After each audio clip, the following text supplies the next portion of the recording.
More than 50 people have lost their lives due to heavy snowfall in various provinces of Afghanistan and Pakistan as extreme winter weather continues to wreak havoc across the region. Based on preliminary reports from the provincial departments of the Natural Disaster Management Authority, so far more than 40 people have lost their lives in various provinces due to heavy snowfall, and around 300 houses have been fully or partially destroyed. These figures are preliminary.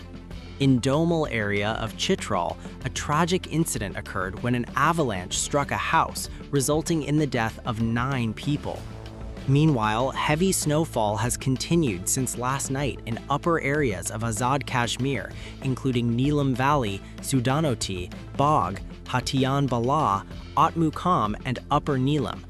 Due to intense snowfall, around 25 vehicles, including an ambulance, became stranded within the limits of Haveli district. The Pakistan Army successfully rescued 32 passengers, while the 2 bodies being transported in the ambulance were also recovered. Approximately 100 people were traveling in the stranded vehicles. After many years, Muzaffarabad witnessed snowfall, while 3 houses collapsed in Neelam Valley due to heavy snow accumulation.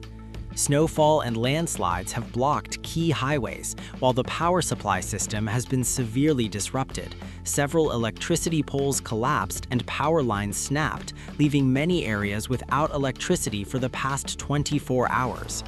In Khyber Pakhtunkhwa, snowfall continues intermittently.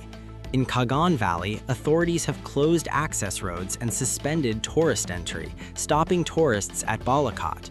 Roads in Deer Upper, Kumrat, Lawari Tunnel, and Pajawar have also been closed due to snowfall.